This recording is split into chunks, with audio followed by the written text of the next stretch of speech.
Eh bien, salut à tous. Alors ça y est, on y est. On est au bord du lac d'Annecy, au pied des Dents de l'Enfant. On est bien. En plus, on a le soleil. On l'a attendu, mais ça y est, on l'a. Et on est au studio du lac. Et c'est ici qu'on est en train de créer notre nouvel album. On a eu la chance d'avoir une campagne de financement Ulule qui a marché beaucoup plus que ce qu'on attendait. On s'y attendait pas du tout. Et aujourd'hui, on a cette chance d'être au soleil au bord du lac dans un studio super où on peut créer un album comme on n'aurait jamais imaginé pouvoir créer un jour. Et ça a été l'occasion pour nous d'aller plus loin. On a eu des années qui ont été difficiles, avec la pandémie, toutes les fêtes médiévales se sont annulées. Dans le milieu des médiévistes, c'est des passionnés de reconstitution, la musique à distance, ça fonctionne pas vraiment parce qu'une des parts qui est importante dans cette musique, c'est l'ambiance. Et nous, faute de médiéval, on s'est dit, allez, on a la chance de faire un album dans des conditions de qualité. Donc on va essayer de créer, pas une mini-fête médiévale, mais en tout cas, on s'est dit, on va vous faire un album immersif.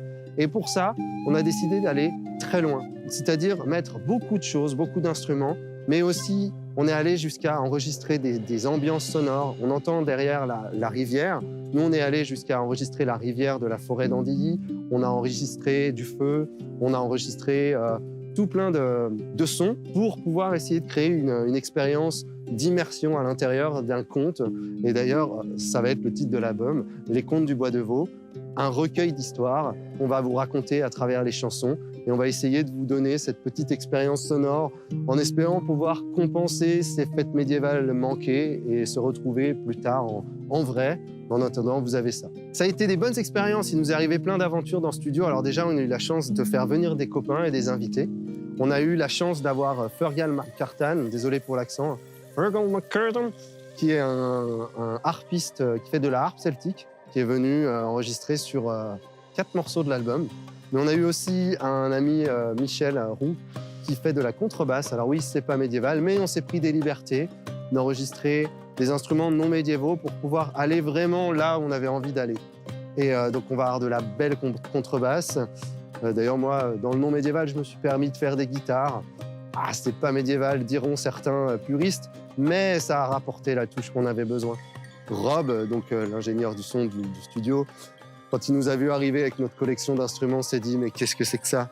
Il en a vu toutes les couleurs. On a eu du chromorne, on a eu du chalumeau, on a eu des cornes, des olifants, c'est des cornes dans lesquelles on souffle. On a eu la vielle à roue, bien évidemment, la vielle à roue accordée, la vielle à roue désaccordée, laveuse désaccordée. Les guimbardes, qu'est-ce qu'on a eu d'autre? On a eu des cuillères musicales par notre Bruno, qui s'appelle Cuillère, c'est son surnom. Cuillère, Arthur, Cuillère, interprète. Pour ceux qui auront la chance d'avoir donc cet album en format physique, on a la chance de travailler avec Louis Paquier, qui est un ami qui fait des aquarelles magnifiques, souvent sur le vif, et qui va nous illustrer ce recueil de contes qui va être à la fois sonore, mais aussi papier. Et dans ces papiers, on va avoir ces histoires qui vont être contées. Et on a voulu créer du liant. C'est moi qui m'y suis collé. Pour faire du liant, on a écrit une intro, une interlude, une conclusion et tout un imaginaire autour de ce qu'on appelle le bois de veau. Donc, je vous laisserai découvrir dans l'album qu'est-ce que c'est que ce bois de veau. Il faut savoir que ce bois de veau, ça a été, on va dire, une image qui représente tout ce qui s'est passé chez nous. Un bois dans lequel il y a des rencontres, il y a de la création, il y a de l'inspiration. Et il y a aussi des histoires, des légendes qu'on a mis en musique et qu'on a essayé de regrouper à l'intérieur de cet album. Un peu comme l'Arioule quand on s'est retrouvés après le confinement et on a pu enfin chanter ensemble. On a abusé de la polyphonie parce qu'il en fallait, mais pas que. Aujourd'hui, il y avait cette idée qui naissait dans notre tête de faire un album, un album studio de qualité. Et puis il y a eu le confinement, il y a eu nos vidéos sur Internet qu'on a fait à la base parce qu'on voulait faire quelque chose et puis qui ont beaucoup plu. Alors d'abord, merci à tous ceux qui ont suivi ces vidéos, qui nous ont permis en fait petit à petit de se dire « Ok, les polyphonies ça plaît, faisons-en plus ». De fil en aiguille, on a accumulé des reprises, des recherches d'anciens morceaux. On s'est retrouvé avec de quoi faire presque 2 albums, sans compter des morceaux qu'on jouait en fait médiéval qu'on n'avait jamais mis sur un CD. Sur cet album, j'ai essayé de composer la moitié de l'album pour créer, vraiment plonger dans notre univers de l'Arioule. Et on a essayé aussi de faire honneur aux recherches que j'avais faites pour les morceaux du confinement, qui étaient des anciens morceaux traditionnels oubliés. On nous demande souvent qu'est-ce que vous faites comme musique, la rioule? C'est pas facile à expliquer parce qu'on fait une musique d'influence médiévale, inspirée par le médiéval, mais qui n'est pas du tout médiévale en fait. On n'a pas les codes du médiéval. On est plutôt dans le traditionnel, revisité avec des codes ultra-modernes. Moi, j'aimerais dans cette rioule faire du médiéval, mais pour convaincre des gens qui n'en écoutent pas que ça vaut le coup d'en écouter.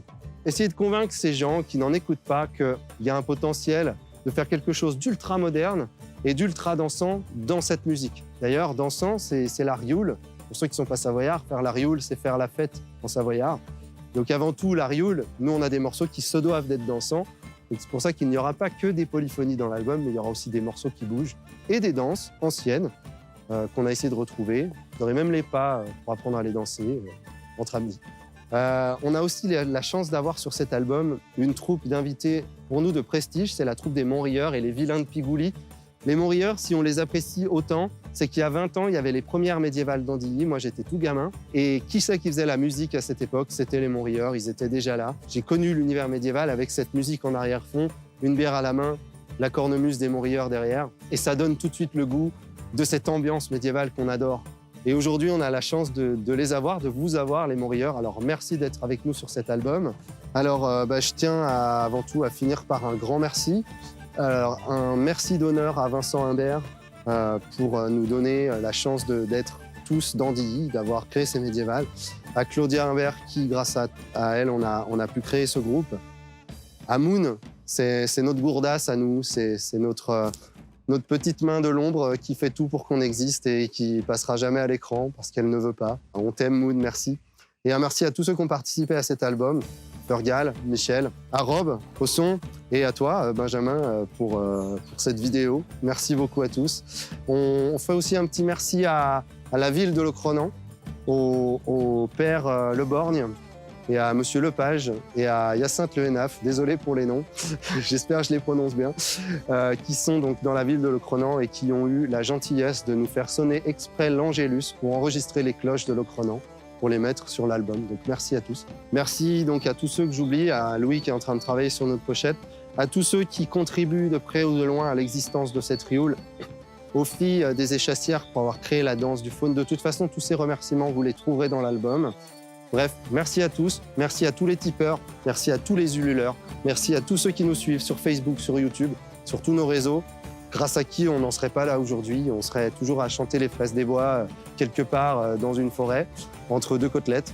Aujourd'hui, on est là au studio sous les palmiers. Donc voilà, il n'y a plus qu'à. Merci à tous. Je vais travailler. Il est temps pour notre belle, au son du carillon, de faire retourner les ailes, tant bien mal blutté le son. Mais nul ne pourra jamais, dans son moulin perché, remplacer l'oiselet que se nomme la denrée.